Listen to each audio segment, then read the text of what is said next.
हमारा इतने legal tension है परिवार के पति के हमरा कोई कसूर ना। नमस्कार, न्यूज पल्स में आप सबों का स्वागत है। मैं हूं संतोष सिंह और हम बात कर रहे हैं शहीदों के चिता पर लगेंगे हर बरस मेले, लेकिन कैसे लगेंगे ये मेला। हम इस खबर को दिखाने से पहले हम आपको एक सीसीटीवी फुटेज दिखाते हैं। जरा देखिए वैशाली पुलिस किस अंदाज में एक व्यक्ति को अरेस्ट करने के लिए पहुंचता है। जैसे लग रहा है वो कि कोई बड़ा अपराधी हो। देर रात 2 बजे के करीब 2 वाहन से 1 दर्जन से अधिक आर्म्सधारी पुलिस बल के साथ पुलिस पहुंचती है। आप सीसीटीवी फुटेज देख रहे हैं और एक व्यक्ति को गिरफ्तार करता है, घर से निकालता है और उसको बुरी तरह से पीटते हुए गाड़ी में बिठाता है। आप वीडियो फुटेज में देख रहे हैं। ये व्यक्ति कौन है, इसकी पुलिस पिटाई क्यों कर रही है, इस पर भी हम पहले चर्चा कर लेते हैं, तब फिर हम विषय वस्तु पर आएंगे कि खबर क्या है। ये व्यक्ति गलवान घाटी आपको याद होगा, जहां चीन के सेना से लड़ते हुए कई जवान हमारे शहीद हुए थे और चीन के भी कई सैनिकों को हमारे जांबाज सिपाहियों ने मार गिराया था। आज भी चीन उस घटना को याद करके सिहर उठता है कि किस तरीके से धोखे से हमारे सैन्य भाइयों को घेरा था और किस तरीके से उसको मुंह तोड़ जवाब दिया था हमारे बिहार बटालियन ने।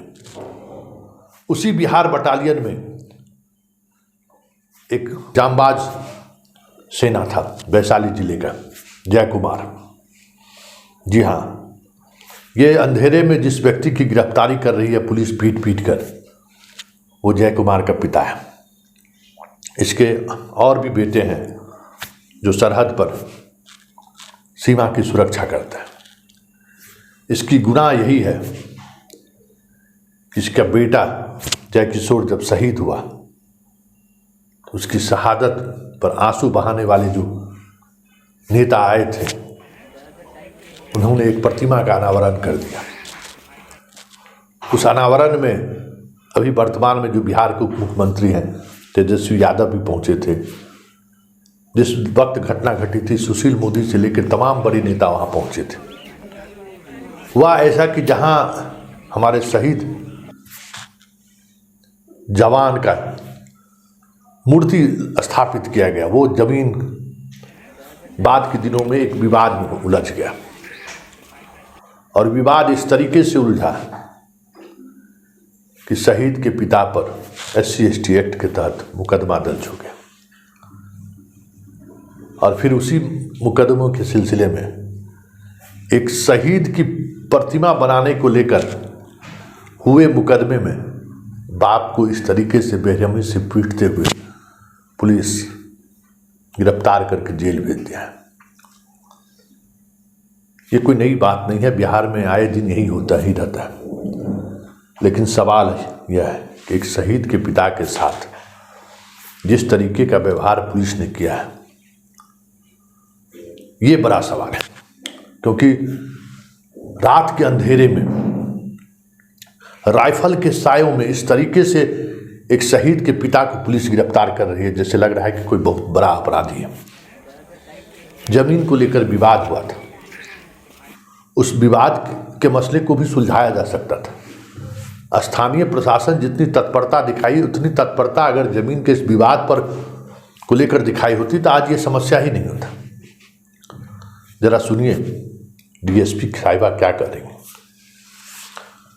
अगर इस साहिबा के अपने जो अशोक स्तंभ लगा रखी है, उसका थोड़ा भी लाज इनके अगर होता तो शायद ये इस तरीके से का बयान नहीं देती। वो वहाँ जाती घटनास्थल पर, दोनों पक्ष से बात करते और बीच का जो समाधान है वो निकालते। किसी का रास्ता बंद करने की जरूरत नहीं है।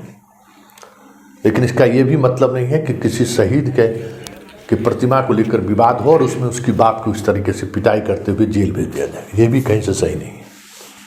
देखिए, जंदाहा थाना में 23 जनवरी को केस हुआ है CST धारा में, जिसमें हरिनाथ राम, पेशा स्वर्गीय रामदेव राम, जिनकी ज़मीन पे ही ये जो अरेस्ट हुए हैं अभी, उन्होंने शहीद का स्मारक बनाया था। पहले एक पिलर बनाया था, फाइनली उन्होंने रातों रात चारों तरफ से दीवार घेर कर उसे पूरा एक चारदीवारी का रूप दे दिया है, जिससे कम्प्लीटली जो इस केस के वादी हरिनाथ राम, उनकी ज़मीन का पूरा रास्ता अवरुद्ध हो रहा है और उनके कंप्लीट अधिकारों का हनन हो रहा है। इन्होंने ये बात CO और जो कार्यालय में भी चला, उनके कार्यालय में ये मामला चला, परंतु इन सभी का अवहेलना करते हुए इन्होंने वो पूरा अतिक्रमण किया हुआ है। गांव के लोगों का क्या कहना है?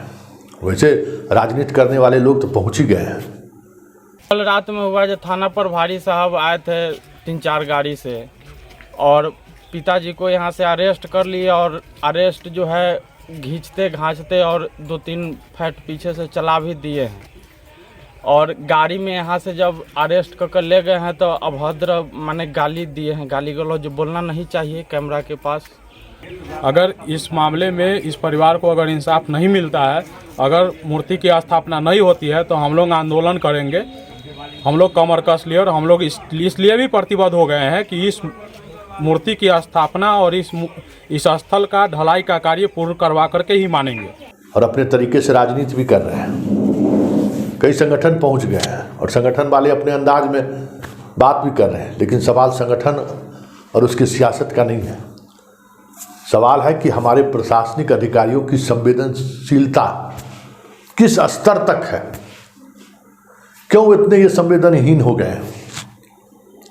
हमें आपको दर्द होता है, चलिए शहीद है, इसका भी नौजवान बेटा शहीद हुआ है, देश के लिए शहीद हुआ है, हमारे अंदर में उसके प्रति एक अलग तरह का भाव रहता है। लेकिन सिस्टम में बैठे लोग के अंदर वो भाव पैदा नहीं होता। वो भी वर्दीधारी लोगों के को, एक वर्दीधारी दूसरे वर्दीधारी का अगर सम्मान न करे तो इससे दुखद स्थिति क्या होगी। इतना गिर सकता है लोग, इसका अंदाजा आप लगा सकते हैं। देखिए DSP साहिबा का, महिला है, DSP है, और इनकी संवेदनशीलता देखिए कि जमीन के रास्ते के विवाद को लेकर आप किसी को जेल भेज दे रहे हैं, जबकि वो जमीन सरकार की जमीन है।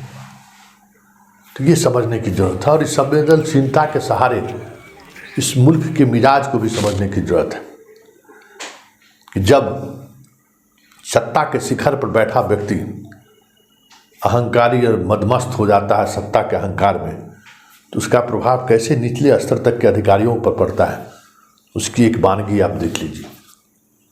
बहुत बड़ी बातें होती है राष्ट्रवाद और शहीद और शहादत की। गांव में उनकी क्या स्थिति है वो आपने देखा, और इसके सहारे ही सही समझिए कि इस देश के लिए जो शहीद हो रहे हैं उसके प्रति इस सिस्टम के अंदर कितना दर्द है।